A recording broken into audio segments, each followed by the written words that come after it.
SEO a PPC sú dva rôzne performance kanály. Jeden je organický, teda SEO, druhý je platený, teda PPC. Veľa ľudí sa pýta, ako veľmi pomáha platená reklama v SEO. Odpoveď: absolútne nijako nepomáha platená reklama v rámci SEO a veľa ľudí sa pýta alebo sa dopytuje, že stopli sme kampane v rámci Google Ads, teda PPC, a kleslo nám SEO, že pomôžte nám s tým, aby sme sa v SEO dostali vyššie. A teraz, veľa ľudí nevie, že to spolu absolútne nesúvisí, to znamená, že je absolútne jedno, či ste mali alebo nemali kampane, nijako tieto dva kanály nie sú na seba naviazané a čím viac platíte do Google Ads, tak nijako to nesúvisí s SEO a nebudete sa ani lepšie, ani horšie zobrazovať v Search Engine Result Page alebo výsledkov vyhľadávania, to znamená, že absolútne nijako to neovplyvňuje pozície. Veľa ľudí si dokonca myslí, že to je previazané tak, že pokiaľ platia Google Ads, tak im Google znižuje pozície a druhá skupina ľudí si myslí, že pokiaľ platia Google Ads, tak Google im zlepšuje pozície. Absolútne vôbec to neplatí, nemá to vôbec, ale vôbec žiadny súvis. A teraz, prečo si niektorí ľudia myslia, že keď platia Google Ads, tak im to zlepšuje pozície?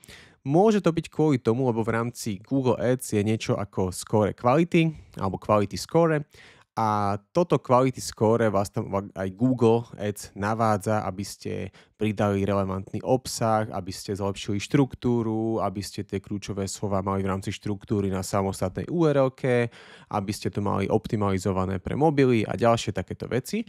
A samozrejme, pokiaľ si vy vylepšíte obsah, aby ste si zlepšili score quality, to znamená, že pridáte relevantné kľúčové slova, pridáte popisy a všetky ďalšie veci o vašich službách alebo produktoch, tak samozrejme môže to mať pozitívny vplyv aj na SEO, ale inak to vôbec nijako nesúvisí.